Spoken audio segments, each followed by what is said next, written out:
This video will show how to do the PHStat Excel steps for problem set 2. You'll still need to interpret the results. So let's get started. We're doing problem set 2, and we're going to first open up the mutual funds spreadsheet and create some charts. Okay, so let's open this up.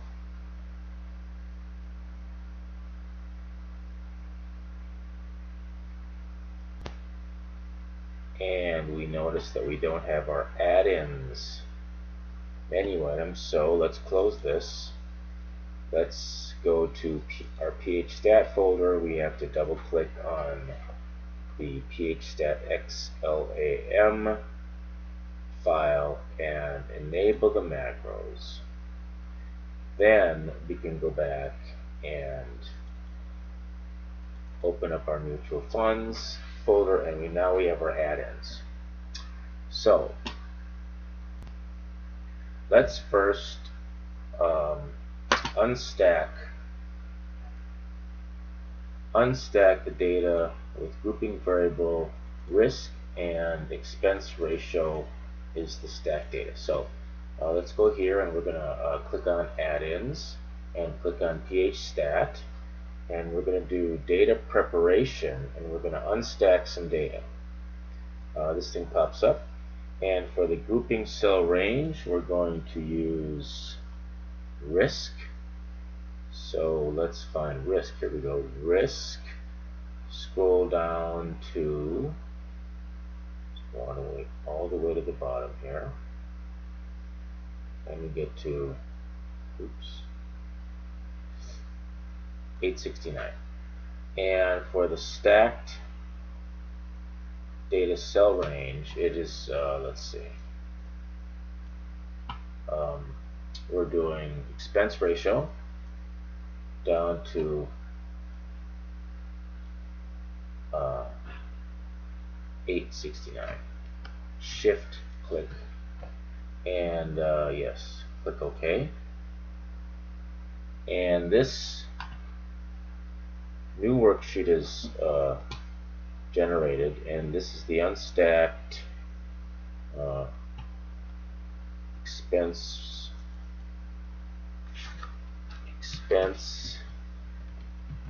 ratio risk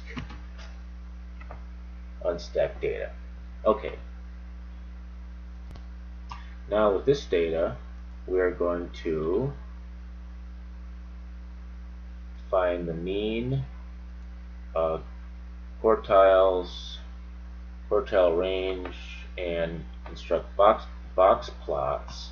So to do that, we just need to do two things. Let's see, add-ins, PHStat, descriptive statistics, descriptive summary,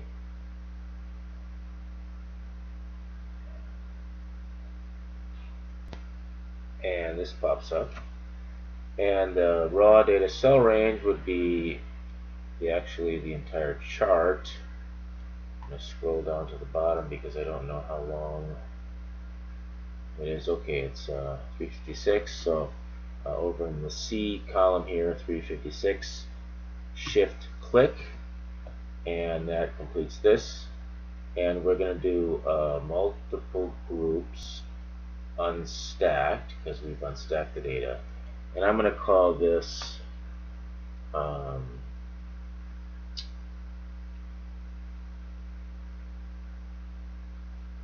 expense ratio versus risk. Okay, and this thing pops up, and so this will give us our mean for the three,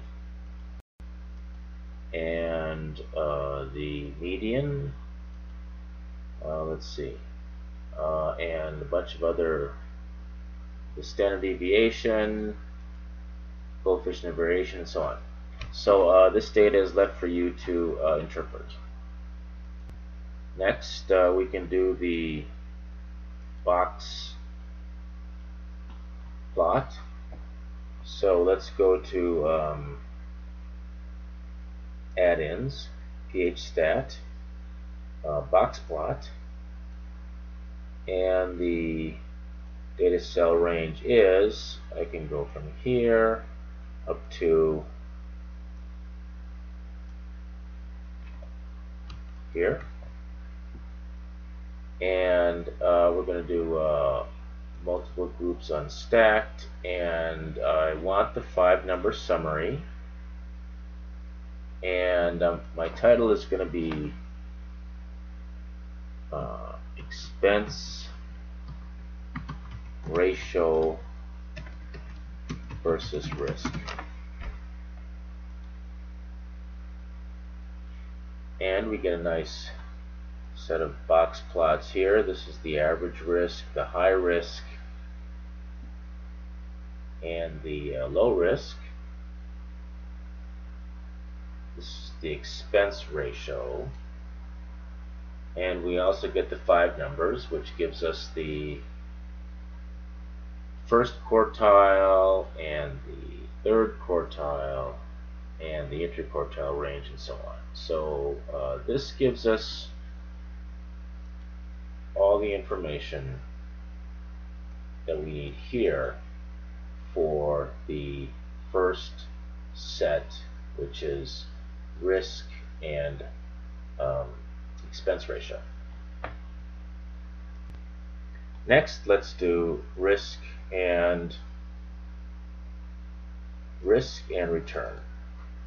So let's go back to our data. That would be, I'm going to slide this over and go to data. Yes.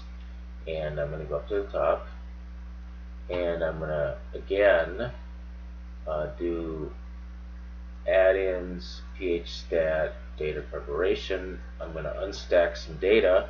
This thing pops up, and here our grouping variable is risk. So I'm going to click on I'm going to go I1 colon I869, and for stacked data I'm going to use the return, which is F1 colon F869, and then I'm going to click OK, and the stacked data, the unstacked data spreadsheet pops up, and so this is return 2006 risk. A moment. And so first let's do the descriptive statistics, and then we'll do the box plot to produce the values here for all of these parameters. Let's add-ins, phstat, descriptive statistics, descriptive summary. This pops up, and let's start here and go to average and scroll down to the bottom, which would be here. Shift click. It's going to be multiple groups. We've unstacked it, and this is return 2006 versus risk. Okay, and this pops up, and so we have our means and medians and range and variances and standard deviation and so on. So I will leave this for you to draw conclusions. Next, let's go back to our return unstacked, and let's do a box plot. This pops up. Let's go from here down to C356. Shift click, and this is a multiple groups unstacked, and this is return 2006 versus risk, and I'd like to see the quartiles, so I'm going to click this and go OK. And here we go. This is risk return versus risk, and we see we can draw some conclusions here. These are the risk levels which we've paid for, and these are the quartiles. And if we look at the 5 numbers, we see these are the quartiles. So thanks for watching.